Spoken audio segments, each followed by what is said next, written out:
প্রায় 25 বছর পর আমার উত্তরবঙ্গে আসা। এটা শুধু একটা বেড়ানো নয়, যেন সময়ের ভেতর দিয়ে ফিরে যাওয়া। শহরের কোলাহল, ব্যস্ততা আর দিনের পর দিন একই রুটিনের মধ্যে আটকে থাকা জীবনের মাঝখানে হঠাৎ এই বেড়ানোটা যেন একটু নিঃশ্বাস নেওয়ার মতো। জানলার কাছে হেলান দিয়ে বাইরের দৃশ্যগুলো ধীরে ধীরে বদলাতে দেখা, এই অভিজ্ঞতাটার মধ্যে এক অদ্ভুত শান্তি আছে।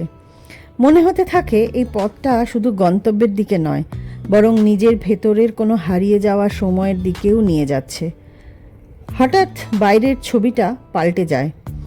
চোখে পড়ে যায় চা বাগান, সারি সারি ছোট ছোট চা গাছ, যেন যত্ন করে আঁকা কোনো ছবির মতো সাজানো।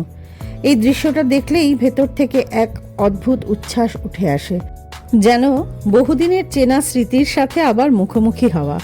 25 বছর পর এই ফিরে আসা যেন শুধু একটা জায়গায় ফেরা নয়, নিজের ভেতরের একটা অংশকে আবার খুঁজে পাওয়া। জীবনের এতগুলো বছর কেটে গেছে, অনেক কিছু বদলেছে, অনেক কিছু হারিয়েছি, কিন্তু এই প্রকৃতি, এই অনুভূতি, এই টান, এগুলো যেন ঠিক একই রয়ে গেছে। বিয়ের পরপরই আমার পাহাড়ে আসা, আমার স্বামীর চাকরির সূত্রে। 1986-তে কার্শিয়াংয়ে পোস্টিং হয়েছিল তার। ছিলাম 7 বছর। সেই আমার উত্তরবঙ্গের প্রেমে পড়ে যাওয়া। বুকের মধ্যে একটা ব্যথা ফিল করলাম। প্রিয় মানুষটাই তো নেই আর। আমার এই আনন্দটা শেয়ার করব কার সাথে? আমি মনে মনে বললাম, এখানেই ছিলাম আমি সব সময়, কোথাও যাইনি। শহরের ধুলো, দূষণ আর ব্যস্ততার ভেতর থেকে বেরিয়ে এসে এই নিঃশ্বাসটা যেন অনেক দিনের পাওনা ছিল। একটা দীর্ঘ নিঃশ্বাস আজ আমার সঙ্গী। এখন 8:45। নামলাম তেনজিং নোরগে বাস স্ট্যান্ডে, নেব টোটো। তেনজিং নোরগে বাস স্ট্যান্ডে সকালে ব্যস্ততা থাকে কিছুটা, কারণ এখান থেকেই সকাল সকাল মানুষ পাহাড়ে ওঠার বাস বা ট্যাক্সি ধরে। একটা অদ্ভুত বৈপরীত্য। মনে হয় এই শহরটা সব কিছু একসাথে ধরে রাখার চেষ্টা করছে। পাহাড়, সমতল, মানুষ, ব্যবসা আর সময়। শিলিগুড়ির রাস্তা দিয়ে যেতে যেতে মনে হয় এ যেন চিরচেনা অচেনা। আগে বহুবার এসেছি, কিন্তু এতদিন পর আবার দেখছি সব কিছু নতুন। কিছু জায়গায় আর আগের মতো নেই, সব কিছু বদলে গেছে। এই শহরে ঘুমের আলসেমি ভাঙে বেশ দেরিতে। এ আমার পূর্ব অভিজ্ঞতা। দেখলাম তার কোনো পরিবর্তন হয়নি। টোটোয় যেতে যেতে ঠান্ডা বাতাস এসে মুখে লাগে, জানিয়ে দেয় পাহাড়ি শৈত্যতা। ফিল করি স্মৃতিরও যেন একটা গন্ধ আছে। সেই গন্ধটা এতটাই আলাদা, এতটাই পরিচিত যে এক মুহূর্তের জন্য মনে হয় আমি এখানেই তো ছিলাম। মহানন্দার ব্রিজ ছিল তখন একটাই, আর তাতে অজস্র রিকশার জ্যাম ছিল।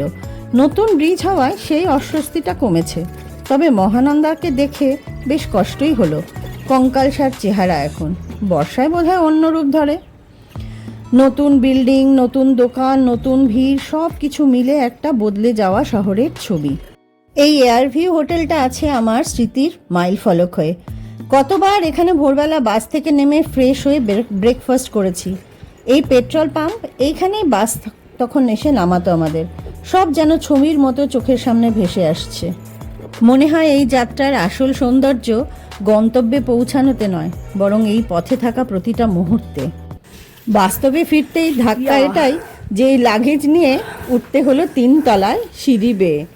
এলাম প্রণব দা আর মঞ্জু বৌদির বাড়িতে। Pranab Chatterjee all India radio থেকে রিটায়ার করেছেন, আর মঞ্জু বৌদি আমাদের চির পরিচিত বৌদি। পরে এদের সাথে আলাপ করানোর ইচ্ছে থাকলো।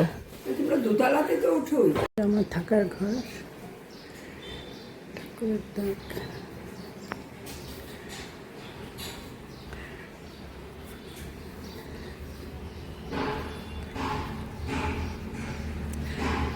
পরে দেখাবো। আজকে রেস্টে বাস থেকে নেমেছি, স্নান টান করে ফ্রেশ হয়ে গেছি, কিন্তু মাথাটা কেমন এখনও মনে হচ্ছে পুরো বডি চলছে। এনিওয়ে, একটুখানি বৌদি জোর করলো একটুখানি শুয়ে নাও, চোখ মুখ টানছে। ঠিক আছে, একটু টায়ার্ড লাগছে বটে, রাত্রে ভালো ঘুম হয়নি সেজন্য। ঠিক আছে, পরে কথা হবে। দুপুরে খাওয়া দাওয়ার পরে বসলো একটু আড্ডা। আমি, প্রণবদা এবং মঞ্জু বৌদি একসাথে বসে বেশ কিছুক্ষণ আড্ডা মারলাম। তারপর চা খেলাম। সন্ধেবেলা হাঁটতে বেরোলাম বৌদির সাথে। পায়ে হেঁটে শিলিগুড়ি শহরটা তো দেখার সুযোগ খুব একটা হয়নি, তাই জন্য বেশ সুন্দর রাস্তাঘাট, ভালো লাগছিল বেশ। আর ঠান্ডা ঠান্ডা ওয়েদারে হাঁটতে তো খুবই আরাম লাগে। হাঁটতে হাঁটতে গিয়ে বসলাম বাঘাযতীন পার্কে, আমি আর বৌদি। এখনো সোশ্যাল মিডিয়া ছেড়ে বাইরে যে এত লোক বেরোয় সেটাই ভাবতে ভালো লাগে। বাচ্চারা মাঠে আসে, ভালো লাগে এই জায়গাটা। হ্যাঁ। আমি আর বৌদি এখন একটু পার্কের পাশে এসে বসলাম, না হেঁটে এসছি বলে, নাহলে অতটা ক্লান্ত নই। হ্যাঁ, খুব সুন্দর পরিবেশটা। ভালো লাগবে তো। দারুণ দারুণ দারুণ। মশার তাড়নায় উঠে যেতে হলো একটু পরেই। ফেরার সময় বৌদি মোমো কিনে নিয়ে আসলেন। আর শিলিগুড়ি গিয়ে মোমো খাবো না, এটা তো হতেই পারে না। অল্প খাচ্ছি এই জন্য। শিলিগুড়ির মোমো। গুড নাইট সবাইকে, শুয়ে পড়েছি।